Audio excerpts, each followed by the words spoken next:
Brasileira de Medicina Diagnóstica. Com a Covid-19, o setor de diagnóstico está vivendo um momento nunca visto antes. Os exames laboratoriais provaram com essa pandemia a relevância que eles têm para o diagnóstico e para o monitoramento da evolução da pandemia aqui no Brasil, auxiliando muito na definição das políticas públicas. Mais que nunca, a colaboração da medicina laboratorial com as demais especialidades médicas, especialmente as que estão muito à frente do enfrentamento da doença, tem se mostrado crucial. Por essa razão, a Sociedade Brasileira de Patologia Clínica e Medicina Laboratorial, em parceria com a Sociedade Brasileira de Infectologia, promove um encontro virtual de sociedades médicas com o tema Experts Minds, Juntos contra a Covid-19. Esse evento conta com o apoio da Abramed, da Associação Brasileira dos Profissionais em Controle de Infecções e Epidemiologia Hospitalar, da Associação Paulista de Medicina do Trabalho, do Colégio Brasileiro de Cirurgiões e da Sociedade Brasileira de Oncologia Clínica, e conta ainda com patrocínio do Abbott. Junto aqui comigo estão já os doutores Carlos Eduardo Ferreira, que é o atual presidente da Sociedade Brasileira de Patologia Clínica, Medicina Laboratorial, o doutor Alberto Chebabo, vice-presidente da Sociedade Brasileira de Infectologia, e o doutor Sérgio Zimmermann, atual diretor científico da Sociedade Brasileira de Infectologia. Antes de eu passar a palavra ao doutor Carlos Eduardo Ferreira, que vai nos brindar aqui com uma apresentação introdutória ao tema, eu gostaria de dar alguns recados e desde já eu peço ao doutor Carlos Eduardo para providenciar já a instalação da sua apresentação. Bom, como nós todos estamos em casa, para evitar interferências, os nossos microfones e câmeras da audiência estarão desligados. Vocês poderão fazer perguntas utilizando na barra inferior do Zoom aquele item Perguntas e Respostas, em inglês, Questions and Answers, Q&A. Ali vocês podem se identificar, colocando o nome da sua empresa, do seu laboratório ou da sua instituição, e nós faremos as perguntas na medida em que tivermos tempo para fazermos, então, todas as perguntas. Eu passo a palavra, então, ao doutor Carlos Eduardo, por favor. Em 15 minutos, eu quero ver esse desafio dessa apresentação. Por favor, doutor Carlos Eduardo. Boa noite, doutor Wilson. Obrigado pela introdução. Boa noite, colega Sérgio, Chebabo. Boa noite a todos conectados. Realmente vai ser uma oportunidade única da gente poder discutir aí depois da minha apresentação algumas perguntas que possam vir da plateia. Antes de iniciar, gostaria também de falar dos meus conflitos de interesses aí, principalmente vinculados à minha atividade profissional também. Eu trabalho no Hospital Israelita Albert Einstein e sou coordenador, sou gerente do laboratório e também sou coordenador médico no Laboratório Central da Escola Paulista de Medicina. Vamos só apresentar os vínculos de trabalho meus também. E agradecer a parceria com a SBI, aí agradeço já aos colegas, o Clóvis também, todo o apoio na realização do evento e todas as sociedades médicas envolvidas também como sociedades apoiadoras. Vamos lá, hoje o tema central é a discussão dos testes para a Covid-19. É um vírus novo, são procedimentos novos, terapias novas, diferentes realidades. A gente tem pouca evidência científica robusta. A gente sabe que é uma virose sistêmica, comete diferentes órgãos e tecidos, tem período de incubação em torno aí de 1 a 9 dias, né? Em média 5 dias de período de incubação, também aí uma questão bem controversa, toda a questão da transmissibilidade, né? Várias informações que vieram ao longo dos meses de pandemia, diferentes sintomas, período de convalescência interrogando uma possível cura. A gente tem basicamente 2 grandes grupos de testes para detecção do vírus, tá? Detecção direta ou detecção dos anticorpos, a gente vai abordar isso já mais para frente. Aqui está o vilão da história, o coronavírus, tá? Ele é um vírus RNA com fita única e ele tem várias proteínas que formam o seu envelope, tá? Daí já começa a complexidade na identificação desses anticorpos que são responsivos a um desses diferentes epítopos do vírus, tá? Diferentes partes proteicas do vírus. Tem diferentes anticorpos contra a proteína M, contra a proteína N, contra a glicoproteína spike, S1 e S2, e assim por diante. E dependendo da indústria diagnóstica, desenvolve um epítopo específico para o seu anticorpo. Aqui do lado, só para ilustrar, né, que o vírus ele não sobrevive fora da célula, ele não se multiplica fora de célula, ele precisa entrar dentro de uma célula para ele poder replicar, e para isso, para ele entrar dentro da célula humana, ele precisa de um receptor, aqui o receptor celular ACE2, tá? O receptor da angiotensina, ele precisa desse receptor para entrar dentro da célula. Como eu falei, 2 grandes grupos de testes que a gente vai abordar a nossa discussão, deve ser centrada basicamente nesses 2 grandes grupos. É lógico, tem partes desses testes que estão em âmbito ainda de pesquisa, tem pouca rotina sobre eles. Os 2 principais aí eu coloco o PCR in-house, primers específicos, uma técnica que depende de um processo de extração e depois uma parte de amplificação. Essa técnica ela pode ser tanto manual ou totalmente automatizada. Tá? Então, esse é o principal teste de detecção direta do vírus. Tá? Outros testes de detecção direta do vírus, aqui o PCR também em kits comerciais, incluindo os testes rápidos, esses estão chegando ao mercado agora. Tá? Tem um grande benefício em relação à prática, que é a disponibilidade rápida dos resultados, tá? Períodos de reação em torno de 1 hora. Outras técnicas aqui menos disponíveis, tá? A técnica da LAMP, que é uma amplificação isotérmica, identifica o vírus através de amostras de saliva.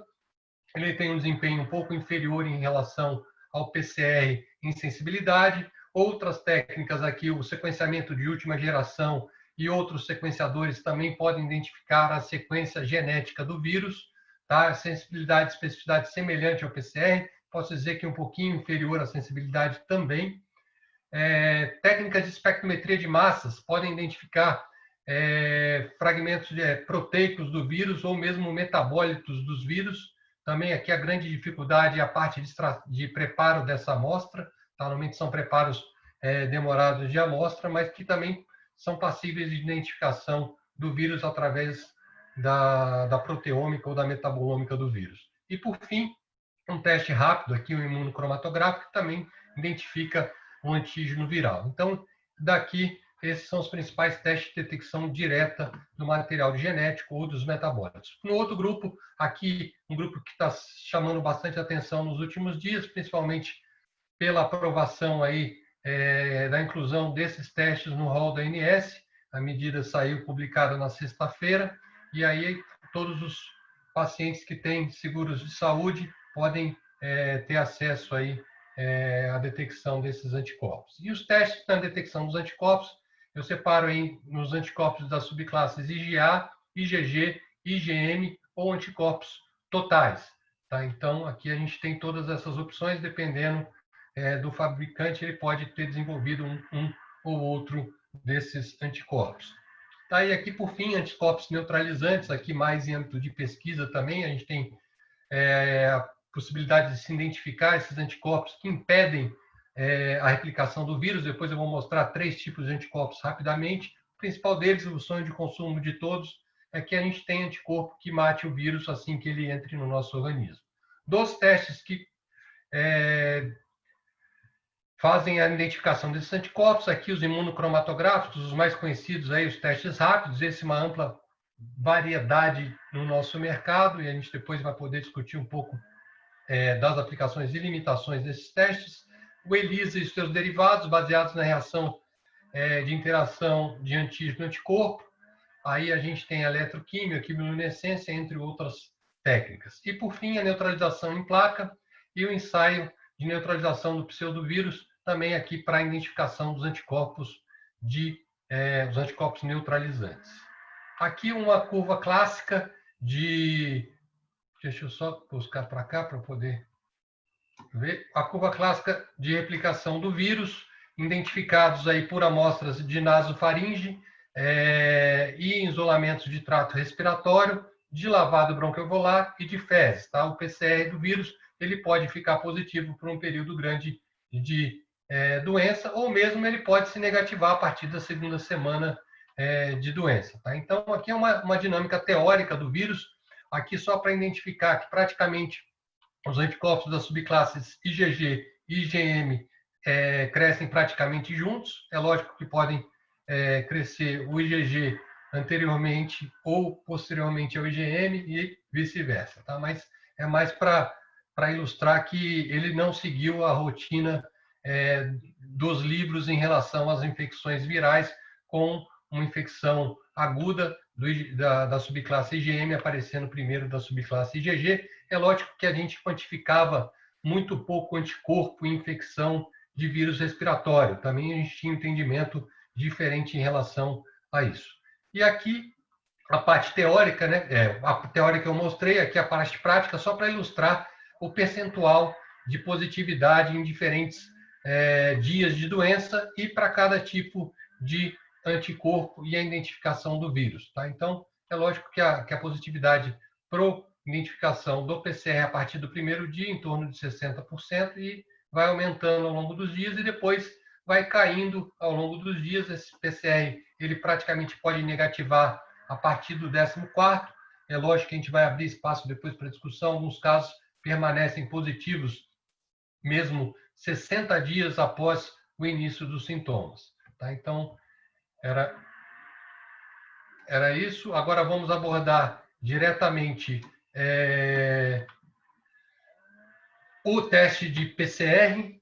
Tá? O teste de PCR é positivo a partir do primeiro dia de sintomas. Eu já falei das amostras que podem ser utilizadas. Aqui é importante frisar uma alternativa de identificação dos vírus, as fezes, material bom, principalmente para aqueles pacientes que fazem sintomas gastrointestinais, principalmente apresentando os quadros diarreicos. O vírus pode ser recuperado através do PCR. Um ponto importante do PCR a ser destacado é o procedimento de coleta. Aqui a sensibilidade do exame está diretamente vinculada ao procedimento adequado. O transporte e armazenamento são fundamentais para a melhoria dessa sensibilidade. Então, uma coleta inadequada, você diminui a sensibilidade do exame, visto que você precisa de célula para identificar o vírus. E se você não recuperar célula nesse procedimento de coleta, célula de naso e de orofaringe, você não tem sucesso na identificação do vírus,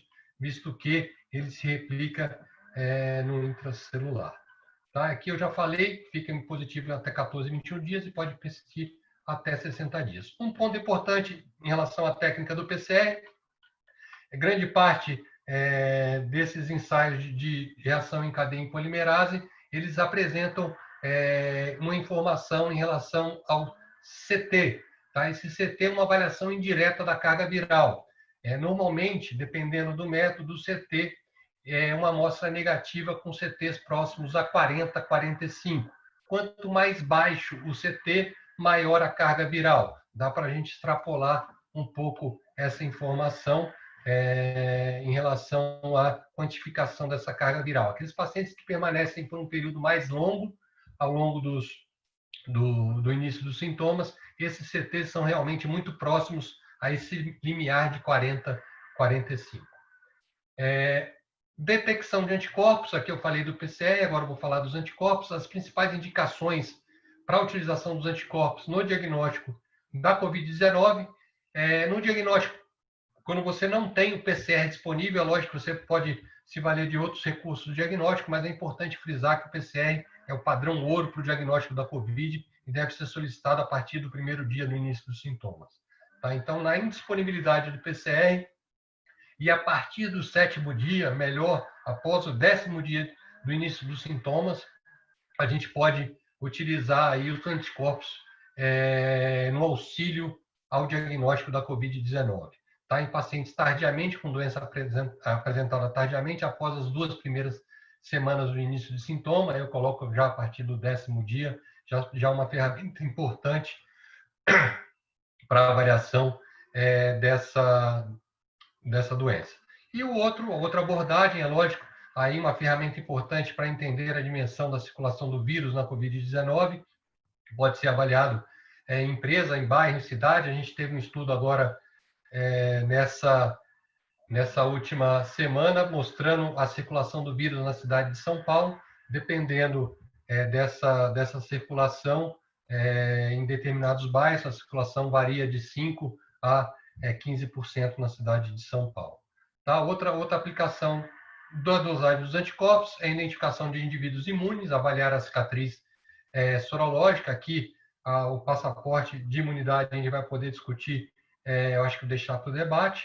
E, em seguida, a partir do momento que a gente tem a vacina disponível, a gente vai poder ter a identificação dos anticorpos para ver a resposta vacinal. Isso a gente vai precisar de mais avaliações a partir do momento que as vacinas se tornam disponíveis. Limitações: não identifica a presença do vírus, né? Precisa aguardar a partir da 2ª semana para ter uma utilidade. A sensibilidade e especificidade é variável entre amostras, métodos e fabricantes. Isso é muito bom a gente frisar. Depois eu vou mostrar um programa que a SBPC está fazendo em parceria com outras associações, avaliando os diferentes métodos e fabricantes dos diferentes kits disponíveis no mercado. Para a participação, é lógico que a empresa precisa voluntariamente se credenciar para participar. E necessidade de mais uma dosagem para avaliação de soroconversão de IgG, aumento de título 4 vezes mais de anticorpos para aqueles indivíduos que inicialmente estão muito próximos do valor de cutoff. Tá? Então, essas são as principais indicações. Esses são os tipos, esse é o sonho de consumo de todos: anticorpos neutralizantes que impedem a entrada do vírus na célula.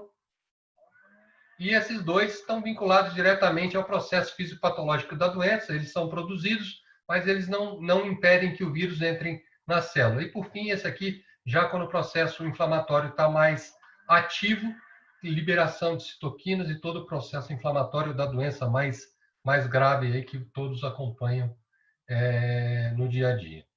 Interpretação: aqui é importante falar sobre a interpretação do teste. Eu acho que eu ainda tenho mais uns 5 minutos, né, Wilson?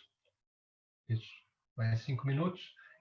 Sobre a interpretação do teste, é importante a gente falar sobre sensibilidade e especificidade, conceito de sensibilidade positivo na presença da doença, especificidade negativa na ausência da doença. Valor preditivo positivo é aquele percentual de casos que o teste consegue identificar os pacientes verdadeiramente positivos. E valor preditivo negativo é o percentual que se identifica os verdadeiros negativos. Aqui é importante frisar, principalmente na identificação de anticorpos da subclasse IgG, né, na avaliação de cura, que depende muito, esse valor preditivo positivo, da prevalência da doença. A partir do momento que a doença é bem prevalente, esse valor preditivo positivo ele aumenta. A partir do momento que a prevalência da doença é muito baixa, a chance de um resultado falso positivo ela é maior.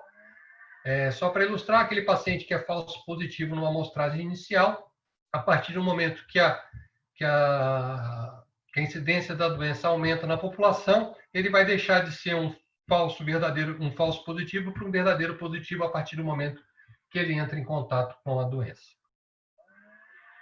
Em populações de baixa prevalência, mais falsos positivos, acabei explicando, e menos falsos negativos. Tá? Isso é importante na avaliação da soroprevalência da infecção. Esse é um quadro do CDC que traz isso de forma numérica, mostrando que, dependendo da população de baixa prevalência, o valor preditivo positivo para um teste é muito baixo. A partir do momento que você tem uma prevalência baixa da doença, o ideal é que se usem 2 testes na avaliação dessa sorologia. A gente chama aí de ensaios ortogonais, tá? Para avaliação de dois ensaios, você consegue aumentar aí o valor preditivo positivo dos testes.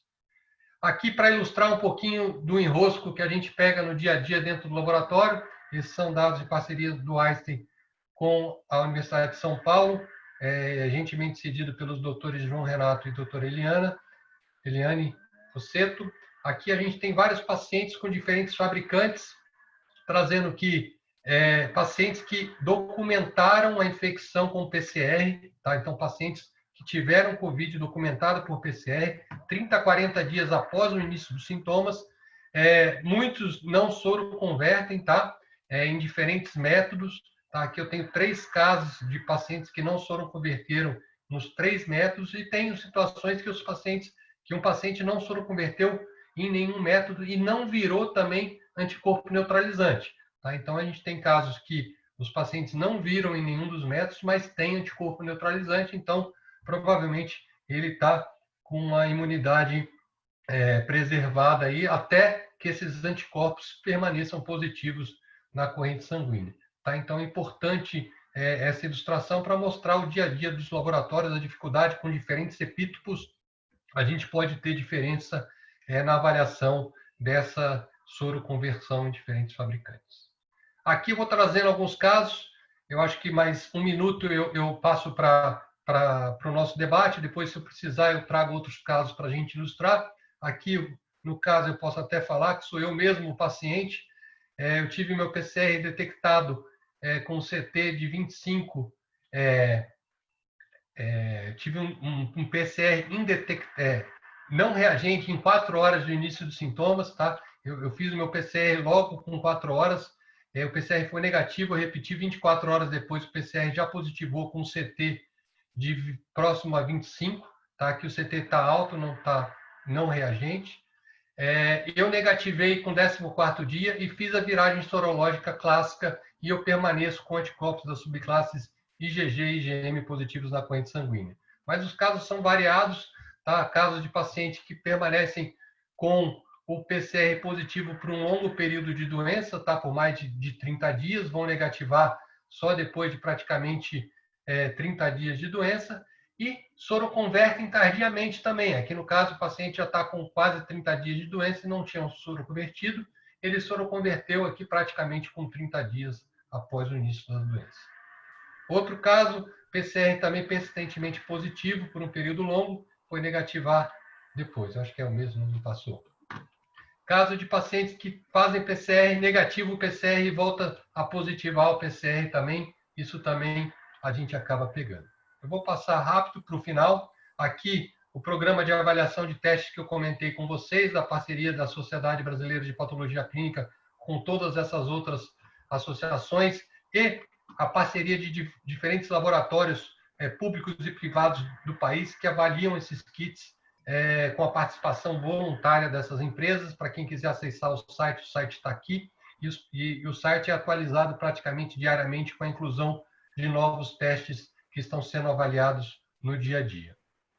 Eu acho que era isso aqui, só para ilustrar outros testes de laboratório que a gente pode estar avaliando prognóstico da doença, tá? Pacientes que sobrevivem e pacientes que vêm a óbito, com avaliação de dímero, com avaliação de troponina, com avaliação de linfócitos e assim por diante. Então, quem tem troponina mais alta morre mais, quem tem linfócito mais baixo morre mais, quem tem dímero mais alto morre mais, e com ferritina e com interleucina 6. Tá? Isso são outros parâmetros que são úteis na avaliação desses pacientes, e é importante a gente sempre alertar para a prática laboratorial junto com a clínica.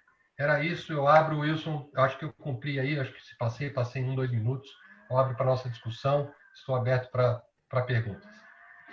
Obrigado, doutor Carlos Eduardo. Com certeza não cumpriu o horário, é claro, mas isso já era esperado, e a complexidade do tema e a sua brilhante aula, eu acho que tornam qualquer desculpa desnecessária. Mas vamos ter oportunidade de voltar ainda à questão de detalhes sobre alguns exames.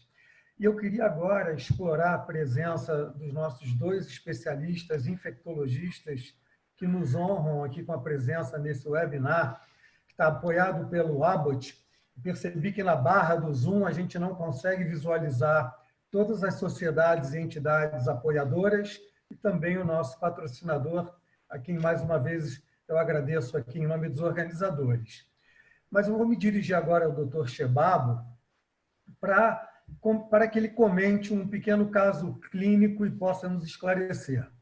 Dr. Chebabo, um paciente assintomático que resolveu realizar o exame sorológico e recebeu um resultado de IgG e também IgM positivos. O laboratório foi questionado sobre um possível erro, já que ele até o momento estava assintomático. O que nós podemos interpretar desse caso e qual seria a conduta recomendada, por favor? Bom, gente, boa noite, Wilson, boa noite, Carlos Eduardo, Sérgio, todo mundo que está nos assistindo. Pois é, essa é uma das questões, né? A gente sabe que vários pacientes evoluem com formas assintomáticas, né? E a gente acaba descobrindo retrospectivamente esse quadro a partir do momento que a gente tem o resultado da sorologia, né? Uma das coisas importantes que a gente tem que comentar é que, diferente do que a gente está acostumado, né, nas outras doenças, né, a presença do IgM nem sempre significa, aliás, a maior parte das vezes, para a COVID, né, não significa doença aguda com capacidade de transmissão. Isso é muito importante, porque as pessoas têm tomado atitudes de isolar o paciente ou de não tirar isolamento, tal, porque tem um IgM positivo. Alguns trabalhos têm mostrado que o IgM aparece concomitantemente com o IgG em alguns casos, e em alguns casos até depois do IgG, né? O IgG aparece primeiro, depois aparece o IgM. E o IgM pode se manter positivo por alguns dias, algumas semanas, desculpa, né? E isso não significa que esse paciente que tem um IgM positivo, ele está com capacidade de infectar, de transmitir o vírus. Então, esse caso, né, que está assintomático e já com anticorpos, provavelmente não tem mais transmissão. Se fosse ao contrário, se fosse um assintomático como PCR, a gente poderia até dizer, olha, esse paciente está transmitindo e a recomendação hoje, tanto do CDC quanto da OMS, é que esse paciente fique em isolamento por pelo menos 10 dias após a detecção desse PCR, porque como ele está assintomático, a gente não sabe em que momento da doença ele está, né? Então, a gente recomenda 10 dias para avaliar se ele vai evoluir para a doença sintomática ou não. Mas, no caso da sorologia sintomática, a gente não tem recomendado esse tipo de conduta, né? Essa pessoa provavelmente já teve infecção, já se infectou há algum tempo, a gente não tem como saber, né? E agora já tem anticorpos e provavelmente já é uma pessoa que está assintomática e não mais passando o vírus. Eu vou dar aí, doutor Wilson, rapidinho. E se for um caso só de IgM positivo, eu abro até para o Sérgio também, se quiser entrar na discussão aí. A gente acaba pegando esses falsos positivos dentro do laboratório, né, Chebabo? E como lidar com isso? Se indica o PCR ou se isola o doente? Como vocês acabam conduzindo esses casos? Bom, eu vou falar, depois eu deixo para o Sérgio falar. Assim, eu acho que vai depender muito da história clínica desse paciente. Ele teve contato com alguém, né, sintomático que possa estar transmitindo? Ele teve sintomas? Nesse caso, especificamente, seria um assintomático. Assintomático, não tem história, só IgM positivo, acho muito pouco provável que esse IgM seja um verdadeiro IgM positivo, né? Principalmente quando os títulos são muito próximos ali do cutoff, né, do limite de positividade, e nesses casos o mais provável é que seja um falso positivo, né? E aí, normalmente, nesses casos, eu tenho recomendado repetir esse exame 3 semanas depois para avaliar se esse IgM vai se manter positivo e se vai aparecer um IgG. Eu queria só fazer um comentário. Essas situações são extremamente complexas, né, na minha forma de ver. Você vê, o que o Chebabo colocou está totalmente correto. Só que existem situações, e colegas, por exemplo, nessa segunda situação, provavelmente com IgM positivo só e assintomático, e isso acontece muita pessoa fazendo exame por sua conta, porque hoje está liberado as pessoas fazerem por sua conta. Eu falo para a pessoa, agora que você fez, você vai fazer um PCR, porque eu não me sinto confortável e nem seguro de, primeiro, liberar esse cidadão para o trabalho ou pensando na casa dele. Então, o que eu faço? O que eu tenho feito nesse tipo de situação, que não está deixando de ser frequente, está sendo frequente. Ele faz um PCR, no dia seguinte faz a coleta, geralmente o PCR demora de 24 a 48 horas, dependendo do laboratório, ele fica isolado esses 2 dias, que é um isolamento que eu acho que é ruim, porque, na verdade, eu tenho certeza que não vai dar nada. Mas, por zelo como clínico, eu tomo essa atitude. Veja, como o Chebabo colocou, cada caso é um caso, cada situação é uma situação, não está errado um, não está errado o outro. É aquele feeling que a gente tem, aquele cheiro clínico que a gente tem e que a gente vai tomar a decisão. Pelo menos é o que eu tenho feito. Eu não sei se o Carlos Eduardo e o Chebabo concordam com essa minha posição, mas é o que eu tenho pensado em fazer. Eu faço algumas situações com alguns pacientes. Eu concordo com os dois.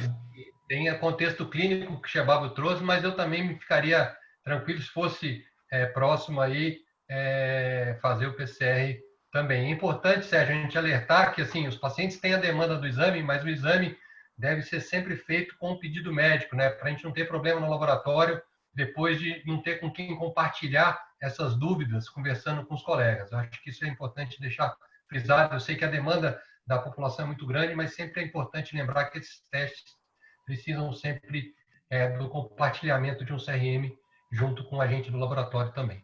Eu queria aproveitar aqui a última participação do Dr. Sérgio e emendar um outro caso clínico que já é diferente do primeiro que foi respondido pelo Dr. Chebabo.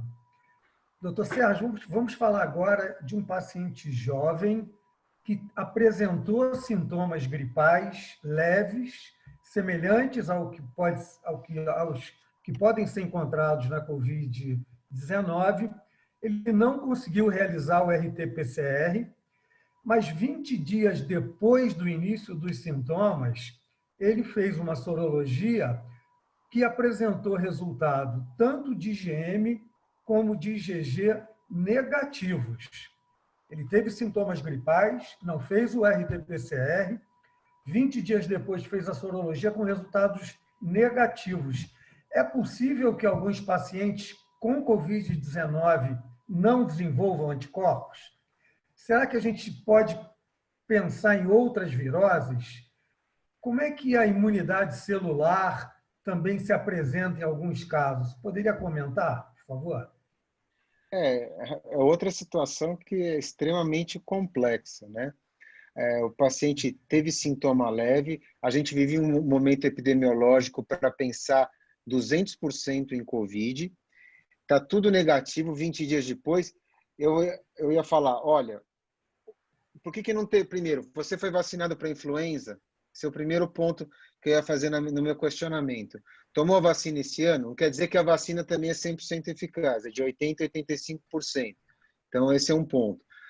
Tem o risco, então, de influenza, adenovírus, rinovírus, tem uma série de vírus circulando, a sintomatologia pode ser a mesma, porque a Covid pode ter sintomas muito leves e frustros, como um resfriado normal, como pode ser realmente os sintomas clássicos que a gente vê, aquela tríade, tosse seca, febre, dor de garganta, mialgia.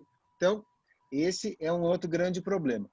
Eu, sinceramente, sabendo que o PCR pode ficar prolongado, como até o Dr. Carlos Eduardo colocou muito bem na exposição, até 21 dias. E a gente já viu casos de vários pacientes com PCR positivo, que fica fazendo excreção de RNA, pedacinhos de RNA, que não são transmissíveis, mas ficam positivos até por 60 dias, eu provavelmente me induziria para eu ficar tranquilo e para tranquilizar esse paciente, para tentar fechar o diagnóstico, pediria também um PCR.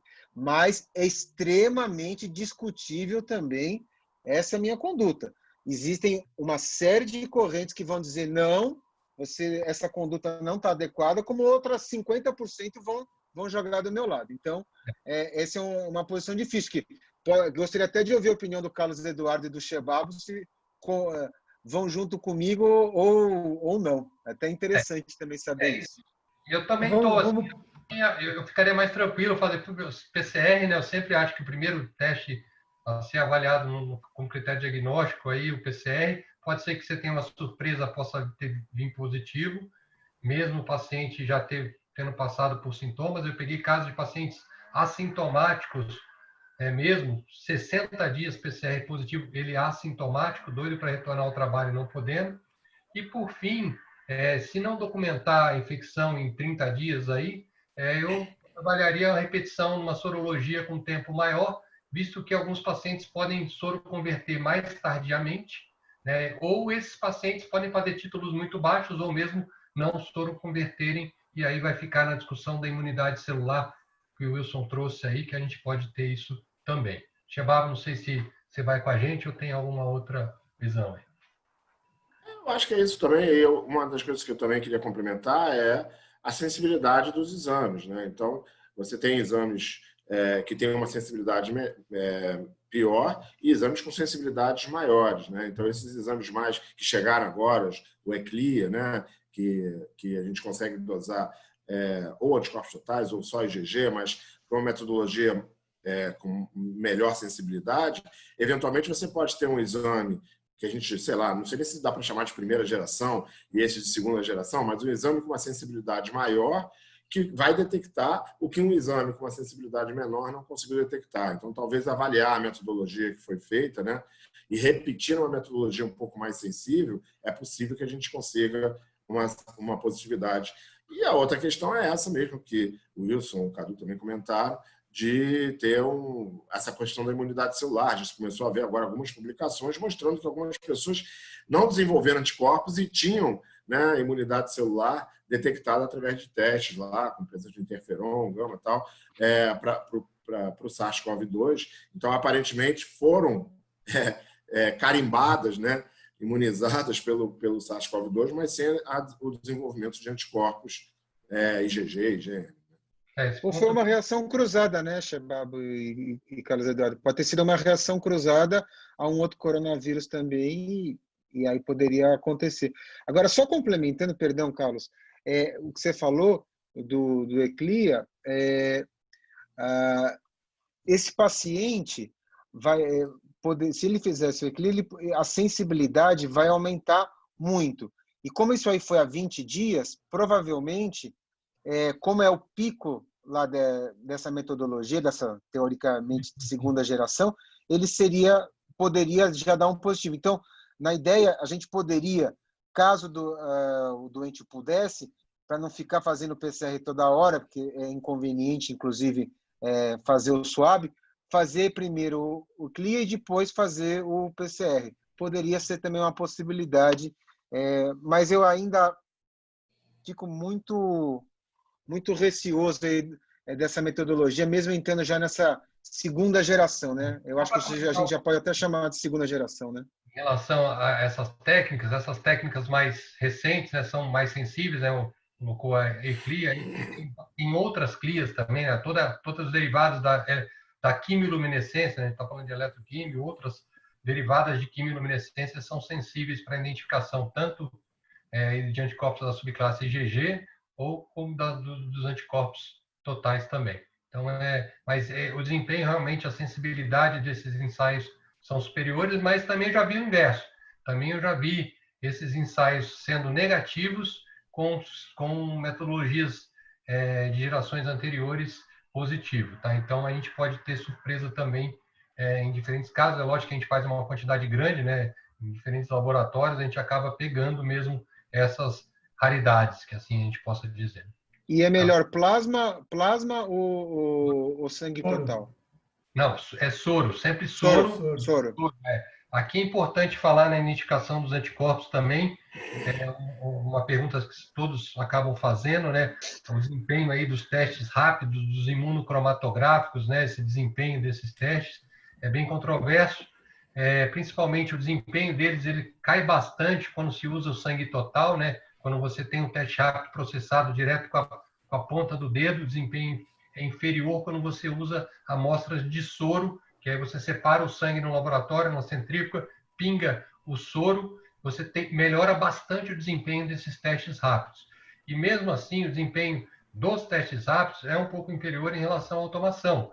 Mas dependendo da situação do paciente, o paciente não tem acesso a um laboratório que realize essas metodologias, não tem acesso ao PCR, o teste pode ser até solicitado como contribuição aí diagnóstica, mas é lógico que, entendendo essas limitações, é lógico sempre procurando locais onde sigam os procedimentos adequados, aí, principalmente em laboratórios clínicos que utilizam os procedimentos corretos para a execução de um teste de laboratório, né? Não é comprar o teste na internet e sair fazendo o teste em clínica, em consultório ou mesmo em domicílio, né? A gente já viu de tudo desde o início da pandemia. É bom alertar toda a população que esses testes chegaram com uma variedade de qualidade entre eles.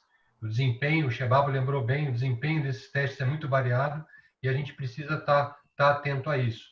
Qual o teste que o paciente fez, se o teste tem um desempenho adequado ou não, naquele momento de doença, né, que é importante sempre lembrar. Doutor Wilson? Foi bom. Pois não. Eu queria endereçar ainda antes da gente explorar um pouquinho mais os testes rápidos, eu queria explorar um pouquinho o Dr. Carlos Eduardo com o RT-PCR. Eu sei, doutor Carlos, que você trabalha no laboratório de um grande hospital, o Albert Einstein, onde foi diagnosticado o primeiro caso de Covid aqui no Brasil.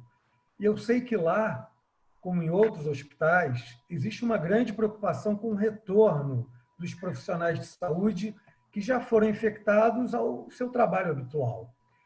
Até quando nós podemos ter o RT-PCR positivo? O que dizem os livros, os trabalhos e o que diz a sua experiência lá no Einstein? Eu sei que você passou rapidamente na sua apresentação sobre isso.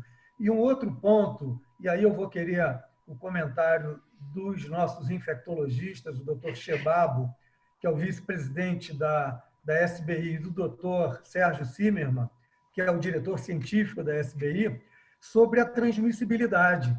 Será que todo RT-PCR positivo pode representar a transmissão? Então, vamos primeiro ouvir o Dr. Carlos Eduardo e depois os infectologistas, por favor.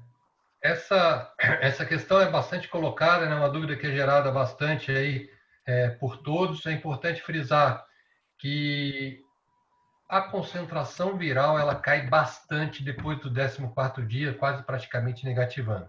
Como é um vírus que é intracelular e o procedimento de coleta bem feito adequadamente, você vai acabar conseguindo recuperar fragmentos de vírus aí após o 14º dia de doença. A gente, como eu falei, a gente identifica até 60 dias após o início dos sintomas ou mesmo em pacientes assintomáticos.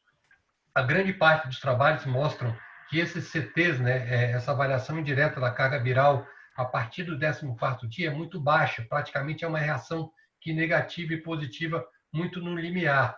E a gente acredita que já com o uso da máscara em grandes cidades, o uso da máscara em ambientes hospitalares, essa transmissibilidade é praticamente nula. Isso aí é uma visão também, não sei, eu acho que os colegas devem compartilhar também, mas é importante frisar que, é lógico, a chance ela existe, a chance é muito pequena, mas já com uma proteção da máscara, aí eu acredito que a gente consiga bloquear esse risco dessa transmissibilidade. Quanto ao retorno do trabalho, aí depende do protocolo de cada empresa. Várias empresas passaram por diferentes protocolos. Lá no mais, eu posso dizer que eu passei por praticamente todos protocolos. Retorno ao trabalho com 14 dias, retorno ao trabalho com um PCR negativo, retorno ao trabalho com IgG positivo, retorno ao trabalho com 2 PCRs negativos, e agora, diante das evidências também desse baixo risco de transmissibilidade, o retorno ao trabalho com 14 dias assintomáticos retornou. Então, a gente acaba tendo aí uma avaliação ampla. Eu acho que a grande parte das empresas se retorna ao trabalho com 14 dias o paciente estando assintomático. Shebabo, eu passo a palavra aí para os colegas compartilharem da opinião. Olha, Experiência, Shebabo. Então, eu desde o começo, lá, há muito tempo, eu sempre fui um dos defensores de que o PCR não serve para controle de transmissão, porque, na realidade, a gente não faz isso para nenhuma doença, né? Na realidade, a gente não usa PCR para controle de transmissão de nenhuma doença, mesmo doenças virais, né? Para controle de cura, controle de transmissão, porque a gente pode realmente identificar partículas virais, né? O vírus não infectivo, né? Na célula. E alguns dados mais recentes mostraram que isso parece ser verdade, porque tem 2 trabalhos muito bem realizados, né, que mostram que a partir do 7º, 8º dia você não consegue mais isolar esse vírus em cultura de célula desses pacientes, principalmente quando o CT, né, é muito alto, né, com CT mais elevados você não consegue. O que mostra que o CT é uma correlação da quantidade de vírus ali, não é um quantitativo, mas é uma correlação de que tem pouco vírus e você precisa de muitos ciclos para poder identificar ali o vírus, né? Amplificar e identificar o vírus. Então, eu acho que existe algumas... E a própria OMS já não recomenda mais a utilização do PCR como controle, ela já recomenda o critério clínico. E o CDC, apesar de ainda recomendar a utilização, como uma das recomendações, a utilização do PCR, já também colocou na rotina, já tem algum tempo, a partir da publicação desses trabalhos, o critério clínico, né, o critério de ausência de sintomas, né, e eles, tanto a OMS quanto o CDC, reduziram esse tempo para 10 dias, né? Ou aumentaram, porque o CDC antigamente falava em 7 dias e 72 horas, agora eles já falam em 10 dias e 72 horas, e não mais os 14 dias, né? Como era antigamente. Então, se o paciente está no mínimo 10 dias e pelo menos 72 horas assintomático, ele já poderia retornar às atividades, sempre utilizando máscara, né? Então, assim, eu acho que a detecção, ela provavelmente é pela presença do vírus ali intracelular, mas sem essa capacidade de infectividade. E isso a gente já tem alguns relatos na literatura. A gente ainda precisa ter mais relatos, é possível que isso ainda se demonstre. A única situação onde eu acho que o PCR realmente é importante é no paciente imunodeprimido. Porque esse paciente imunodeprimido, ele tem um shedding viral, uma transmissão viral sustentada e alargada, e isso a gente já conhece para outras doenças também, né? Para a influenza, né? Em que esses pacientes podem ficar 20, 30 dias transmitindo vírus, às vezes até mais tempo, transmitindo vírus, por uma incapacidade mesmo do próprio sistema imunológico de combater esse vírus e a concentração desse vírus nas secreções ainda se manter elevada durante um tempo maior. Então, nessa situação, realmente, ou o PCR, ou manter esse paciente, se você não tiver a capacidade de fazer o PCR, manter esse paciente isolado até a alta desse paciente, ou até uma melhora importante, né, que ele fique completamente assintomático. Mas, nesses casos, talvez o PCR realmente seja indicado nessas situações, como a gente já faz, por exemplo, com o vírus influenza. Doutor Sérgio, algum comentário sobre isso? Não tenho nada a acrescentar. Faço a mesma coisa que o Carlos Eduardo e que o Shebab tem. A questão é o governo brasileiro, né? O protocolo do Ministério da Saúde, que está extremamente defasado, com vários equívocos, tanto em diagnóstico quanto tratamento, né? Ao que eu lembro, se eu estiver equivocado, Shebab me ajuda, o último protocolo do Ministério continua ainda os 14 dias. Eles não adotam a questão dos 10 dias. Esse é o outro grande problema que é conflitante na literatura. Você não consegue, como médico, reintegrar a pessoa ao trabalho com 10 dias, porque as empresas também não querem. E aí é outro questionamento que fazem para nós como clínicos, né? Então, o Ministério da Saúde não reveu essa posição que já a OMS, o CDC, a Sociedade Europeia de Infectologia, a Sociedade Americana, já dão 10 dias e 72 horas sem sintomas, né? Que é o certo, é o que a gente deve tocar realmente, é o que a gente tem feito de rotina. Não sei se você tem alguma coisa nova, Shebab, aí em relação a isso. Não, é exatamente isso. É só complementar que essa incapacidade do Ministério de fazer esse protocolo de reduzir o tempo exatamente está ligada à incapacidade de realizar o teste. Porque como a gente não consegue testar de uma forma geral a população, né? Porque a gente hoje só testa os pacientes que internam na rede pública, né? Na rede privada a gente já está conseguindo testar quem quiser, mas na rede pública hoje você só consegue testar quem interna. Então ele não tem como recomendar porque ele não consegue fazer o diagnóstico. E como não consegue fazer o diagnóstico, então ele deixa 14 dias. Porque se você tem um PCR positivo, você sabe que aquilo é Covid, o paciente melhora 10 dias, está 72 horas assintomático, ele poderia muito bem voltar a trabalhar de acordo com os outros protocolos. Mas, até pela incapacidade de fazer o diagnóstico, o diagnóstico PCR aqui no Brasil, nos casos leves a moderados, são aqueles que não internam, né? Ficou o que estava estabelecido lá no início, 14 dias, e não se mudou exatamente para a gente se discutir essa questão do diagnóstico, que a gente tem essa dificuldade aqui no país. Obrigado. Eu queria aproveitar ainda o doutor Sérgio. Né? Nós tivemos uma notícia de que, a partir de ontem, a União Europeia já abriu as suas fronteiras externas, mas ela decidiu proibir a entrada de viajantes que vêm aqui do Brasil e de alguns outros países. Por que eles tomaram essa atitude, doutor Sérgio? Para o público, nosso público, haveria alguma explicação?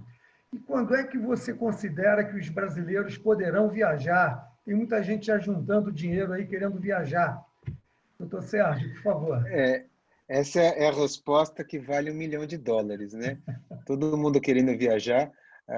Vamos começar pelo início, né? Os Estados Unidos fechou as fronteiras com o Brasil.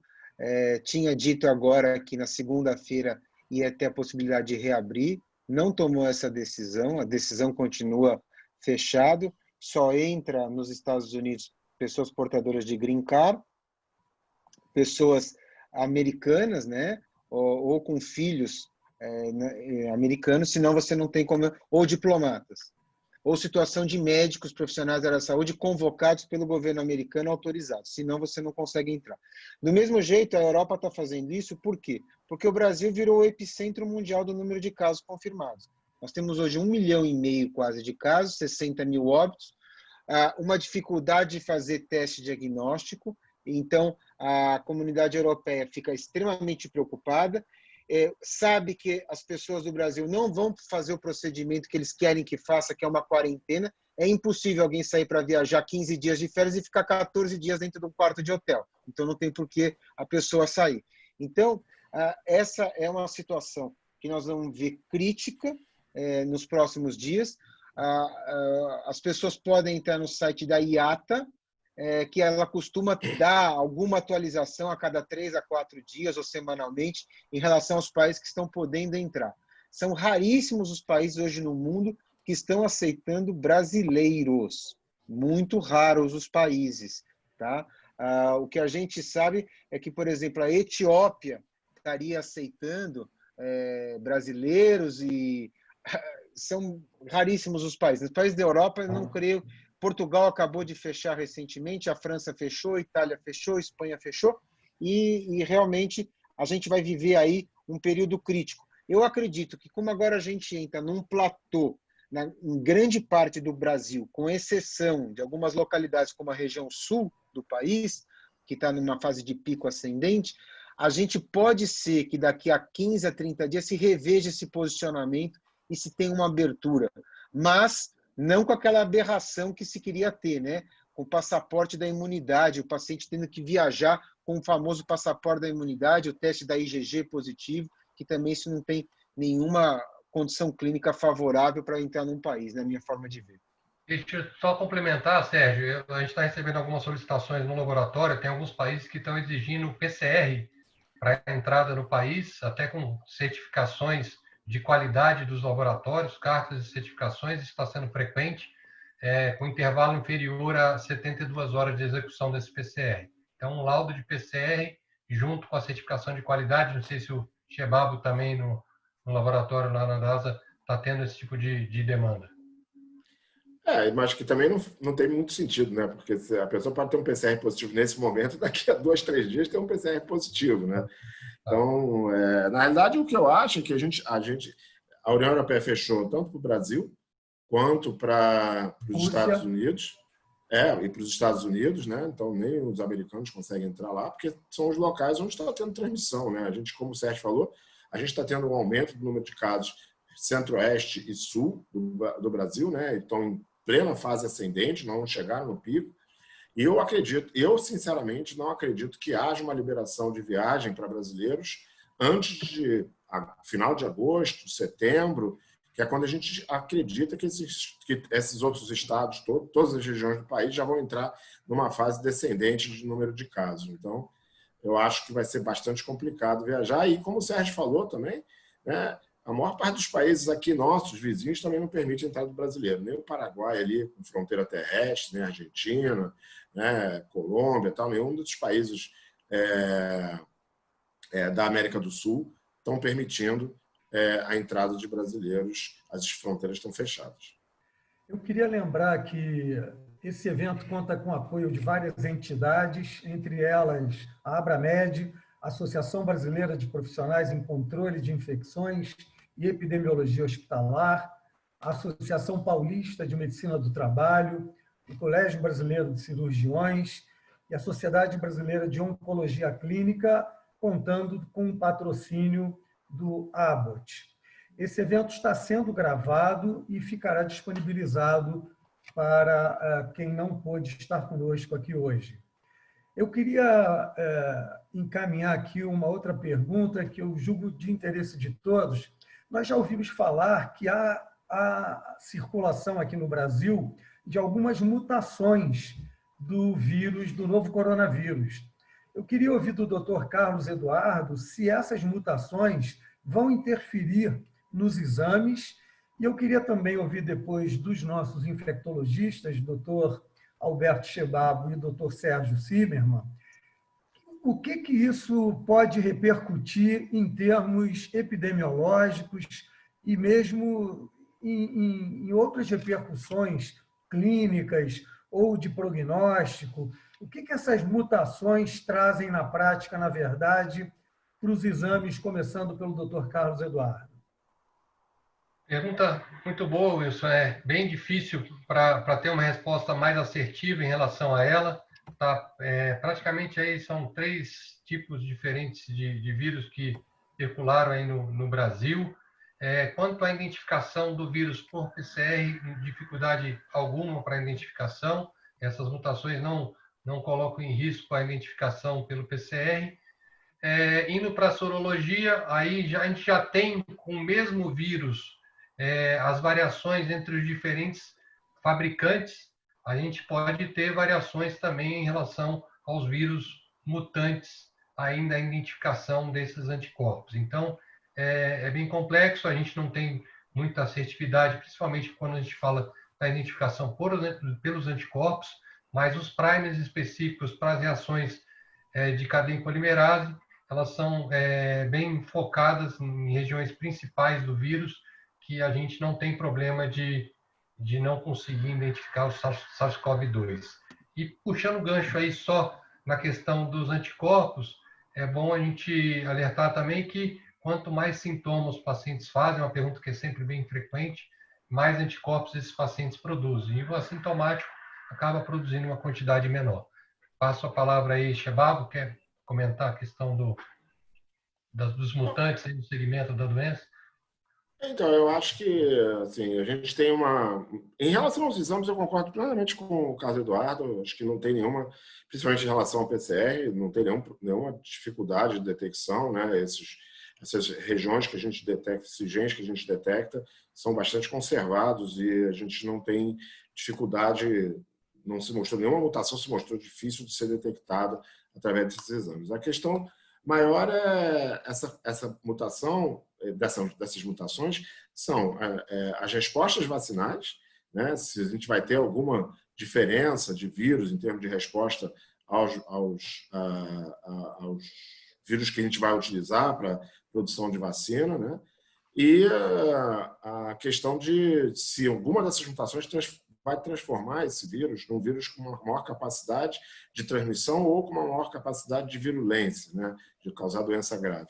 Aparentemente, né, o que a gente viu é que houve alguma mutação, né, que transformou esse vírus num vírus com uma capacidade de transmissibilidade muito maior, né? Isso tem sido já relatado em alguns estudos e a gente começa a ver alguns relatos, né, relatos de vírus sendo achados em esgoto Agora saiu, hoje, um pouquinho antes, a Universidade de Santa Catarina achou o vírus no esgoto de Florianópolis em 2019, novembro de 2019. Então, esse vírus é possível que ele já estivesse circulando, né, no mundo inteiro, não só na China, e que tenha sofrido uma mutação que causou essa capacidade de transmissão maior, e aí sim ele passou a ser um vírus com essa capacidade de causar surtos de grande escala. É possível. A gente ainda não tem esse dado, mas cada vez mais a gente vai montando pecinhas do quebra-cabeça, mostrando que esse vírus já estava presente, já tem relatos na Europa, e agora esse não é no Brasil. O Wilson colocou lá no início que o primeiro paciente, né, internado no Einstein, eu quase na hora cumprimentei o conhecido, né, porque provavelmente a gente já tem outros pacientes com coronavírus aqui no Brasil antes disso tudo, né, e que a gente nem sabia que existia o vírus, muito menos a doença, né?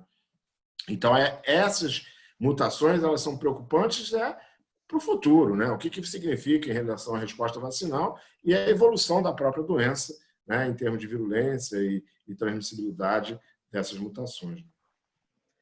Obrigado, eu concordo, Sérgio, por favor. Eu concordo com tudo que o Shebabo falou. Essa questão da mutação vai ser importante em relação à vacina, e isso vai levar com que realmente a vacina seja do mesmo perfil que o H1N1, seja anual, muito provavelmente, né? Ou podemos chegar até numa questão de ser bianual, dependendo da situação. Pode ser que a gente vai ter segunda e terceira onda de vírus em várias localidades, e aí com esse vírus mutado, também é uma outra possibilidade. E o que ele comentou de quando que é esse vírus, eu tenho um relato de uma colega da mãe dela ou da sogra dela, viajado, que tinha voltado da Espanha em setembro do ano passado, com vidro fosco e todos os comemorativos clínicos de Covid-19. Isso nós estamos falando de setembro, vindo da Espanha. Então, veja que, muito provavelmente, esse vírus realmente circulava antes do que final de dezembro, como se notificou os primeiros casos lá em Wuhan, na China, né? Esse é outro problema.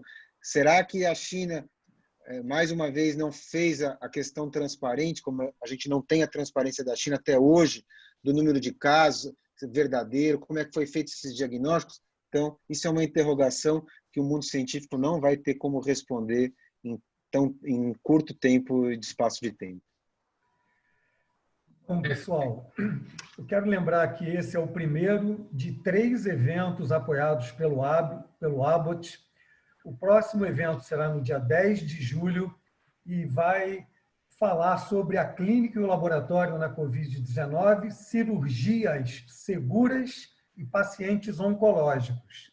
Para esse debate, o moderador será o Dr. Clóvis Arns Cunha, que é o atual presidente da Sociedade Brasileira de Infectologia, a doutora Viviane Dias, que preside a ABIH, será a apresentadora, e como debatedores, nós teremos o doutor Luiz Carlos von Batten, que preside o Colégio Brasileiro de Cirurgiões, e a doutora Maria Inês Mero Braglioli, secretária-geral da Sociedade Brasileira de Oncologia Clínica. Nós já estamos nos encaminhando para o final desse webinar, e antes da despedida aqui dos nossos participantes, eu quero agradecer a todos os colegas, o Dr. Carlos Eduardo Ferreira, o atual presidente da Sociedade Brasileira de Patologia Clínica, Medicina Laboratorial, o Dr. Alberto Shebabo, que é o vice-presidente da Sociedade Brasileira de Infectologia, e ao Dr. Sérgio Zimmermann, que é o atual diretor científico da Sociedade Brasileira de Infectologia. Eu acho que vocês nos proporcionaram uma discussão riquíssima, de modo que eu agradeço em nome de toda a organização e passo a palavra agora para a sua despedida, inicialmente ao Dr. Carlos Eduardo, da SBPC. Por favor. Obrigado, Wilson. Agradeço aí a participação, o contato com os colegas, Sérgio, Shebabo. Como presidente da SBPC, também o Wilson já colocou, muitos conectados tiveram problemas para acessar o Zoom aí, a gente ficou recebendo várias mensagens, faço aqui, peço minhas desculpas em nome da Sociedade Brasileira de Patologia Clínica. O link dessa nossa conversa, dessa apresentação, vai ficar disponibilizado. Foi gravado toda a apresentação, já vai para todas as redes sociais e vai para o YouTube assim que terminar essa gravação. Obrigado a todos. Doutor Sérgio. Eu queria agradecer imensamente a participação aí, foi extremamente rico a discussão com todos vocês. Lembrar, Carlos Eduardo, que imprevisto acaba acontecendo, eu tenho certeza, o sócio da Sociedade Brasileira de Infectologia também fez alguns questionamentos aqui no WhatsApp enquanto estava na apresentação, mas acontece, todos nós estamos aprendendo essa nova modelagem, né, de sistema online, mas como ficou gravado, essa discussão rica vai ser possível ser disponibilizada, então eu acredito que os colegas vão compreender, e para o segundo vai ser feitos os ajustes adequadamente, eu tenho plena certeza com a parte da tecnologia de informação de vocês. Agradecer imensamente a parceria desde a minha época de presidência da sociedade, o Wilson sabe muito bem disso, e você, Carlos Eduardo, mantendo agora com o Clóvis, é extremamente importante para a gente. Eu e o Wilson, a gente fez um trabalho aí bastante forte de aproximação entre as sociedades, simpósios conjuntos, participações em mesas redondas, e é isso que a gente vai ter de bom. Cada vez mais eu estou consciente que a união entre as especialidades, entre as sociedades médicas, é fundamental para que a gente tenha sucesso na difusão de uma informação segura e de confiabilidade na minha forma de ver. Muito obrigado. Doutor Chebabo. Bom, eu queria agradecer mais uma vez o convite, a parceria entre as sociedades, em nome da Sociedade Brasileira de Infectologia, agradecer a parceria com a SBPC, com a Sociedade Brasileira de Patologia Clínica e Medicina Laboratorial. Eu acho que, como o Sérgio falou, é uma parceria que está dando bastante frutos, né? A gente participou agora juntos também da liberação, da consulta para a ANS de vários exames, né? De quantiferon, dos painéis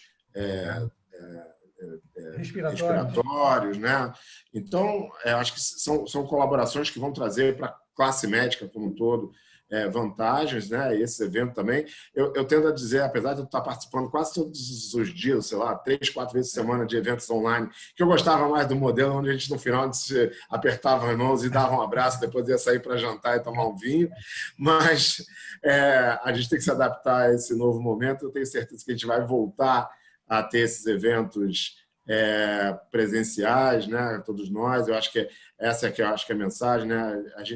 Alguns estados já estão passando da fase mais crítica, outros estados ainda estão vivendo fase crítica, né? Então, esses colegas que estão nesses estados onde agora a epidemia está numa fase ascendente, com um número muito grande de casos, alguns estados até chegando próximo a colapso de internações e tal, né? Que isso passa, né? Vai passar, é um momento muito ruim, a gente viveu esse momento no Rio, vocês viveram esse momento aí em São Paulo também, mas cuidem-se todos, né? A gente vai vencer isso tudo e acho que daqui a alguns meses a gente já vai estar olhando isso como passado.